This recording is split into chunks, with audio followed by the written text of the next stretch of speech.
தமிழக முதலமைச்சர் அவருடைய நல்வழிகாட்டல்படி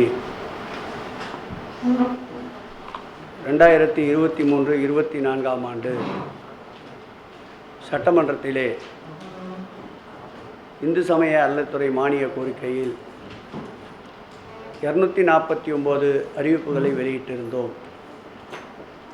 அதில் அறிவிப்பு எண் 40இல் திருக்கோயிலில் பணிபுரிந்த ஓய்வு பெற்ற அர்ச்சகர்கள் மற்றும் திருக்கோயில் பணியாளர்களுக்கு பொங்கல் கருணை தொகை வழங்கப்படும் என்று அறிவித்திருந்தோம். அந்த அறிவிப்பின்படி இன்றைக்கு திருக்கோயிலில் பணிபுரிந்த அர்ச்சகர்கள் மற்றும் திருக்கோயில் ஊழியர்களுக்கு ரூபாய் 1000 கருணை தொகையை துறையினுடைய செயலாளர் மணிவாசகம் அவர்களும் துறையினுடைய ஆணையாளர் முரளிதரன் அவர்களும் துறையினுடைய சிறப்பு அலுவலர் குமரகுருவரன் அவர்களும் துறையினுடைய கூடுதல் ஆணையாளர்கள் சங்கர் அவர்களும் திருமகள் மற்றும் ஹரிப்பிரியா அவர்களும் பங்கேற்ற நிகழ்ச்சியில் இன்றைக்கு அறிவிக்கப்பட்ட அந்த அறிவிப்பு எண் 40ஐ நிறைவு செய்திருக்கின்றோம். இதுவரையில் இந்த ஆட்சி ஏற்பட்ட பிறகு இந்து சமய அறநிலையத்துறையின் சார்பில் அமைச்சர் என்ற வகையில் நாங்கள் பங்கேற்ற நிகழ்வுகள் 304 நிகழ்ச்சிகள் இதுவரையில் இந்து சமய அறநிலையத்துறை சார்பில் நடந்திருக்கின்றது என்பதை மகிழ்ச்சியோடு தெரிவித்துக் கொள்கிறோம். அதேபோல் மாண்புமிகு தமிழக முதலமைச்சர் அவர்கள் துறையின் சார்பில் தமிழ்நாடு அரசின் சார்பில் பல்வேறு நிகழ்ச்சிகளில் பங்கேற்றிருந்தாலும் இந்து சமய அறநிலையத்துறையின் சார்பில் நடைபெற்ற நிகழ்ச்சிகளில் 58 நிகழ்ச்சிகளில் இதுவரையில் மாண்புமிகு தமிழக முதல்வர் அவர்களே நேரடியாக பங்கேற்றிருக்கின்றார்கள். இதுவரையில் தமிழகத்தில் இந்து சமய அறநிலையத்துறையின் சார்பில் நடைபெற்ற நிகழ்ச்சிகளில் அதிக நிகழ்ச்சிகளில் பங்கேற்ற முதல்வராக நம்முடைய மாண்புமிகு தமிழக முதல்வர் அவர்கள் திகழ்கிறார்கள் என்பதை இந்த நேரத்தில் குறிப்பிட கடமைப்பட்டிருக்கின்றேன். இன்றைக்கு நம்முடைய ஆதீனங்கள் பங்கேற்கின்ற நிகழ்ச்சி ஒன்று நடைபெற இருக்கின்றது. குறிப்பாக நம்முடைய மயிலம் ஆதீனம், பேரூர் ஆதீனம், அதேபோல் வருகை தந்து கொண்டிருக்கின்ற சிரவை ஆதீனம், நம்முடைய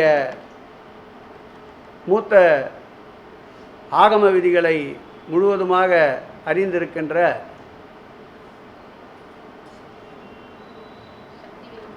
சக்திவேல் முருகனார் அவர்கள், அதேபோல் மிகப்பெரிய ஆன்மீக ஈடுபாடு கொண்ட நம்முடைய ராமசுப்பிரமணியம்,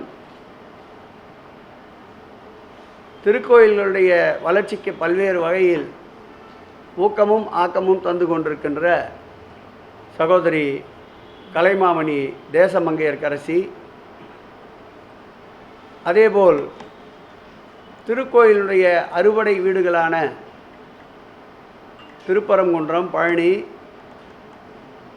சுவாமிமலை, திருத்தணி, பழமுதிர்ச்சோலை என 6 திருக்கோயில்களில், திருச்செந்தூர் ஆகிய 6 திருக்கோயில்களின் சார்பில் இணை ஆணையாளர்களும் இன்றைக்கு ஒன்று கூடியிருக்கின்றோம். மாண்புமிகு தமிழக முதலமைச்சர் அவருடைய நல்வழிகாட்டலின்படி தமிழ் கடவுள் என்று போற்றப்படுகின்ற முருகன் திருக்கோயிலுக்கு, இந்த 6 திருக்கோயில்களுக்கும் வயது மூப்பில் இருப்பவர்கள் ஒரே முறையாக சென்று தரிசனம் செய்வதற்கு அதிக சிரமப்படுகிறார்கள்.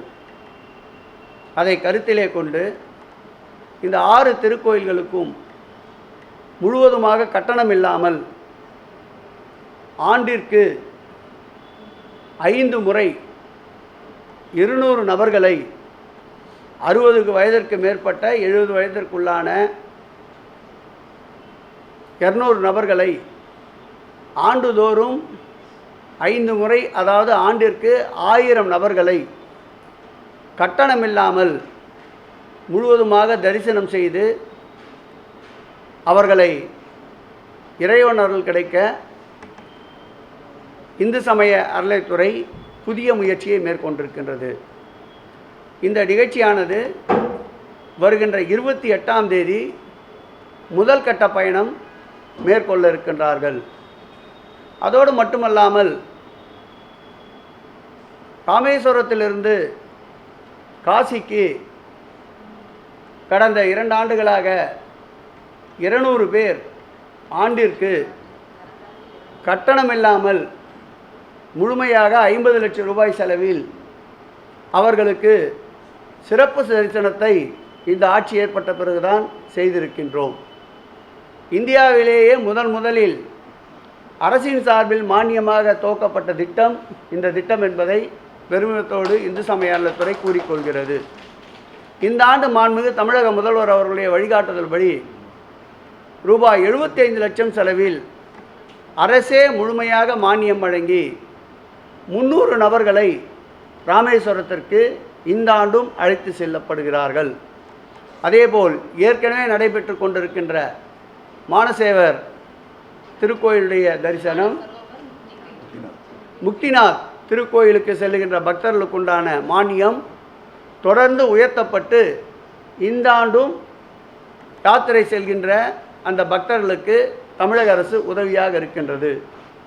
இதுபோல் ஆன்மீகத்தில் எல்லா வகையிலேயும் எல்லா நிலையிலேயும் பக்தர்களுடைய இறையன்பருடைய கோரிக்கைக்கு செவிசாய்த்து அவர்கள் இறையருள் பெறுகின்ற அளவிற்கு தேவையான அனைத்து வசதிகளையும் முன்னெடுத்து செய்கின்ற ஆட்சிதான் திராவிட மாடல் ஆட்சி, மாண்புமிகு தமிழக முதல்வர் தலைமையிலே அமைந்திருக்கின்ற ஆட்சி என்பதை பெரும் மகிழ்ச்சியோடு தெரிவித்துக் கொள்ள கடமைப்பட்டிருக்கின்றோம்.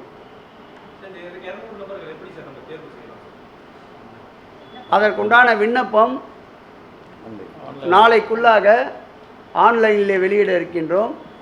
விண்ணப்பம் முதலிலே வருபவர்களுக்கு, அதேபோல் அதற்குண்டான தகுதியுடையவர்களுக்கு முதல் முக்கியத்துவம் தரப்படும். இந்த முறை விடுபட்டு போபவர்கள் அடுத்த 5 முறை செல்வதால் அடுத்த முறை செல்கின்ற பொழுது ஏற்கனவே மனு செய்தவர்களுக்கு முக்கியத்துவம் வழங்கப்படும். பாதகம் செய்பவரை கண்டால் நாம் பயங்கொள்ளலாகாது பாப்பா, மோதி மிதித்து விடு பாப்பா, அவர் முகத்தில் உமிழ்ந்து விடு பாப்பா. அண்மை செய்திகளை உடனுக்குடன் தெரிந்து கொள்ள இணைந்திருங்கள் இயம்நாடு தொலைக்காட்சியுடன்.